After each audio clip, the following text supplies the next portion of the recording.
On April 22, 2010, the Long Island think tank for Black Progress held its first annual Black Girls Leadership and Empowerment Summit at Stony Brook University Student Activity Center. This one-day event reached out to young Black teenaged women in schools from both Nassau and Suffolk counties and gave them the skills, tools, self-esteem, and information to empower themselves and become future leaders of their communities and potential households. These girls were taught the importance of good nutrition and exercise and its effects on their bodies. They were taught to envision their future, set goals, and plan their own roadmap to get there.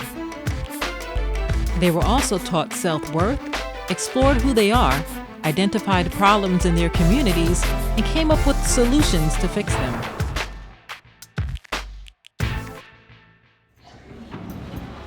Okay, yeah, so we'll congregate right in the middle section here. We'll clear away the tables and probably, let's see if we can get into lines of 4 across. Aisha Ali is a certified yoga and Pilates instructor. She teaches a variety of yoga techniques, aromatherapy, and Thai massage to create an experience of mindfulness and reflection of individuals as not simply human, but as celestial beings. Rise and readjust to the light of the room. Overhead and gaze up just slightly. You're going to find one of those bricks or one of those squares to focus your gaze on. Tuck the tailbone under, abs in, drop the shoulders down. And then we're going to reach back just a little bit, looking between the palms. And then we're going to exhale like a waterfall, forward folding. So we look up halfway and we're at a 90-degree angle. The shoulders and the hips are on the same plane and the hips are directly over the ankles. And then release, exhale. Crown of the head comes down. Let's soften the knees, bring the chin onto chest, and we're going to C-curve the spine. Aisha believes that energy modulates, alternating between highs and lows, motion and rest, during which time order and balance are restored to the system. We're going to exhale and fold forward. We came together separately, but we leave united in spirit and deed.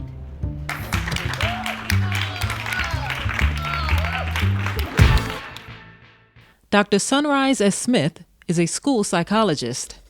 She has worked with students between the ages of 3 and 21 and has provided training and support to a wide range of educational staff. I never knew any of you 50 girls in this room before today. But guess what? Our lives have connected today based on a decision my mother made over 34 years ago. Tell me that's not a serious decision. So all of you that are looking at me in my face, all of you pretty little beautiful brown faces, all of you beautiful little black faces, I want you to leave here understanding you have decisions. And your decision isn't going only to affect her, but it's going to affect your girlfriend, it's going to affect me, it's going to affect your mother, it's going to affect your grandparents, it's going to affect everyone. So I want y'all to get excited, because there's going to be some work to do, because ultimately what we do for you on Long Island is going to be based on what you tell us to do for you today.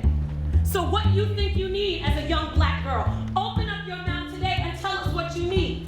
Sunrise focused her professional energies on a variety of areas, including reducing the overrepresentation of minorities in special education, improving cultural competency of school staff, institutional program development, and increased utilization of the church as a community resource. Try it again.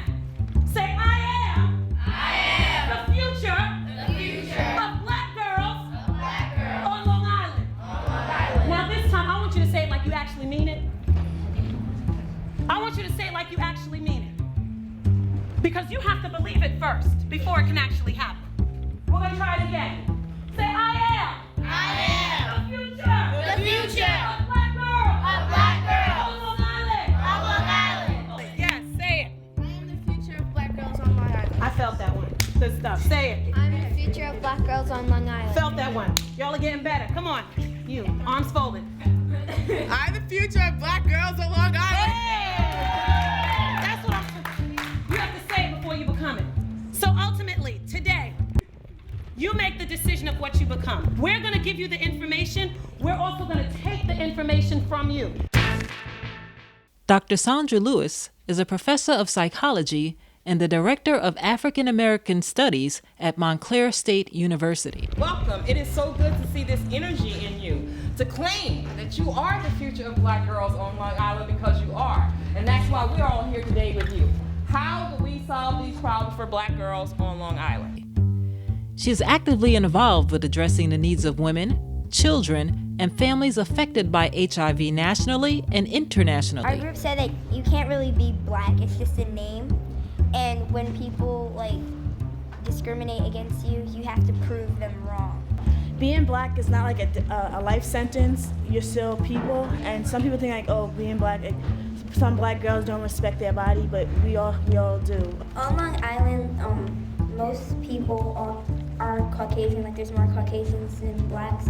So when people think you're acting or you're behaving well, they think you're trying to act right, and they think you're phony and fake when that's not even true. What it means to be Black is to have confidence in your color and your skin and to be unique, to encourage other people to love themselves and what they are. You have to keep pushing yourself, and you can't get discouraged by what people think or say about you.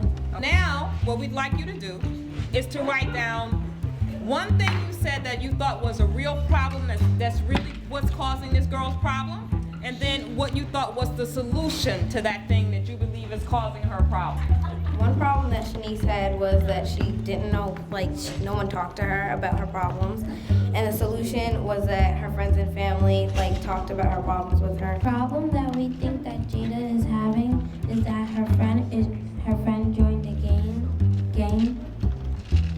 And one strategy we thought of was that Jada can probably tell her friend the consequences to joining that game and try to talk her out of joining the game. Oh, because her friend joined this game, so that's what the concern is for her. And then you think that a solution is for her to actually talk to her friend and tell her the bad things that might happen. What do you think is causing her problem? Oh, the pressure of eating fast food. Okay, the pressure of eating fast food. Okay, and how would you solve that problem for her? By her family, her family working out together. That's the way they can help her. All right, okay.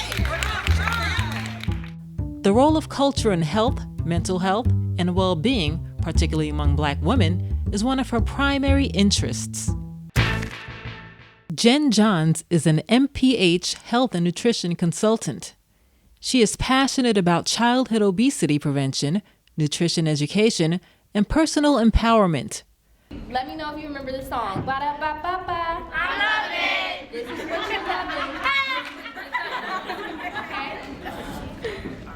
That's fat. That is fat. That's right. That's nasty. And don't hog it. Don't hog the fat. Share the fat. I want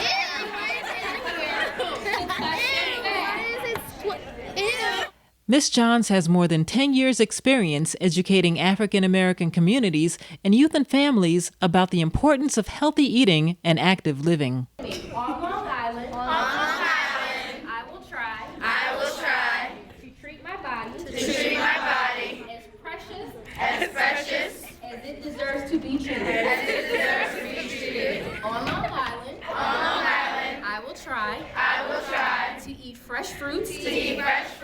And vegetables. Daily. On Long Island. I will try. To eat a healthy breakfast. On Long Island. I will try. To substitute. One empty calorie. For nutrient dense. And lastly, on Long Island. I will try. To do an exercise. That I like. For 30 minutes. Every day. Thank you so much, ladies. Please give yourself. Dr. Kamara Phyllis Jones is a family physician and epidemiologist whose work focuses on the impact of racism on the health and well-being of the nation. And I hope that racism will be dismantled in your generation. But I do want to let you know that there is something going on in this society that is affecting you, whether you will call it out or not, whether you see it or not. And I saw it because, you know, you did those colored sheets this morning, you know, what does it mean to be black? What does it mean to be a black girl? What does it mean to be a black girl in Long Island? So I quickly read through those just to see what it meant to be a black girl in Long Island. And what I noticed is that you all came up with all the wonderful true things, the positive things, the strength, the uniqueness, the power, the vision, all of that, which is all true. And you also brought that up to the front. But lots of you also wrote some of the negative things that you have heard about being black. But the interesting thing about when you did that, you wrote it and then you crossed it out. And a lot of, now I know some of you all who did that, you're like, oh God, she saw that. She could read through the scribbles. I tried to read through the scribbles. And then I realized you were answering the question in two ways. What does it mean to be black? To me, that's the strong, positive, I am powerful. And what does it mean to be black to other people? She seeks to broaden the national health debate to include not only universal access to high-quality health care, but also attention to the social determinants of health, including poverty, and the social determinants of equity, including racism. Institutionalized racism is the kind of racism that results in differences in the kinds of neighborhoods in which people live by race, or the kind of racism that results in the differences in the quality of the schools or the job availability.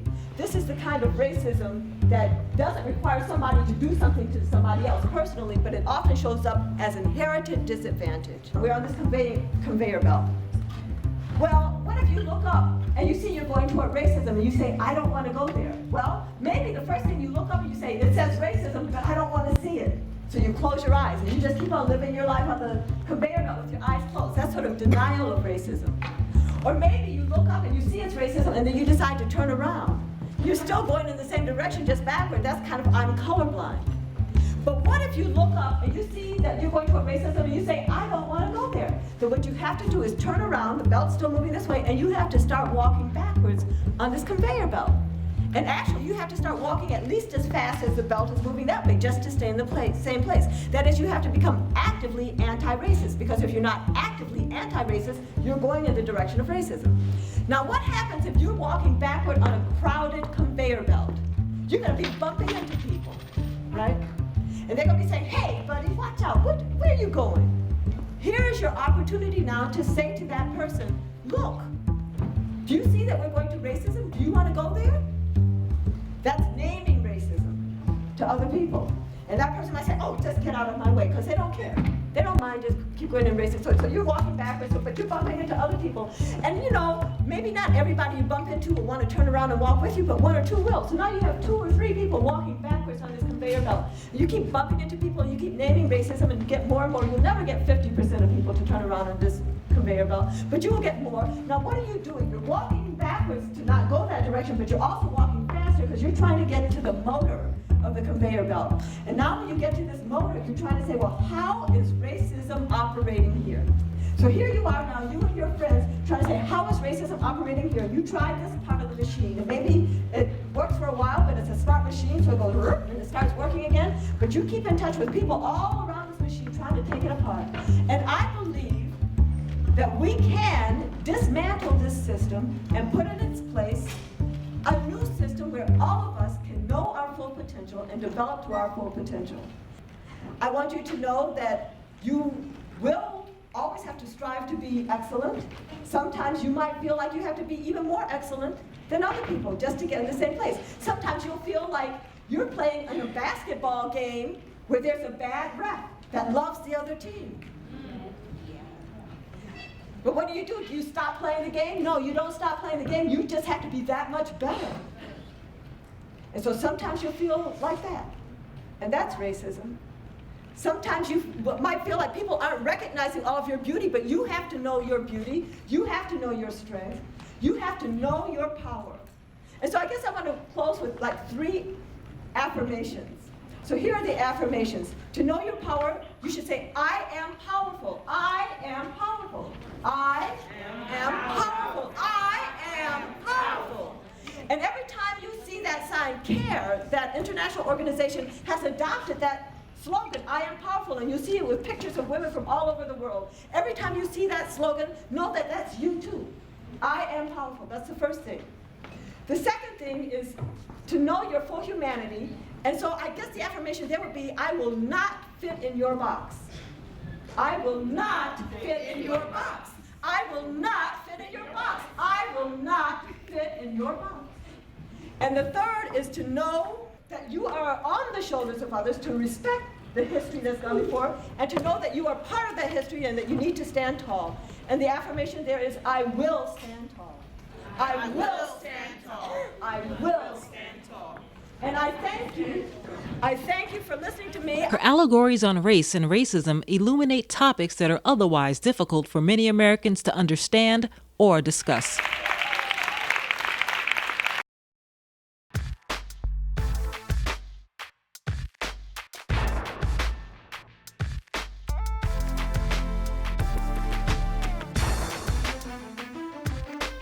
I learned that me being an African American girl, that there are a lot of struggles in society and people expect me to act a certain way or look a certain way, but I can be who I am and express who I am and be proud.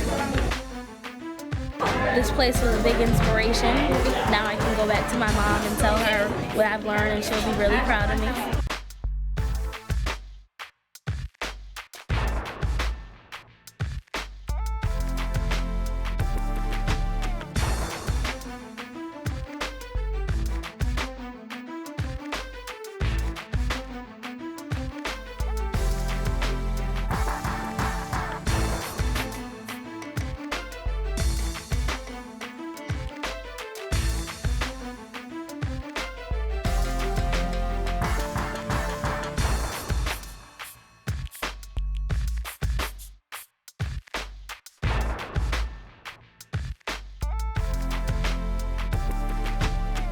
I feel that I can help many people in my community to eat healthier.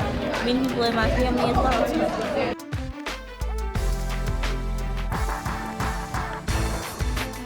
Opened my eyes a lot.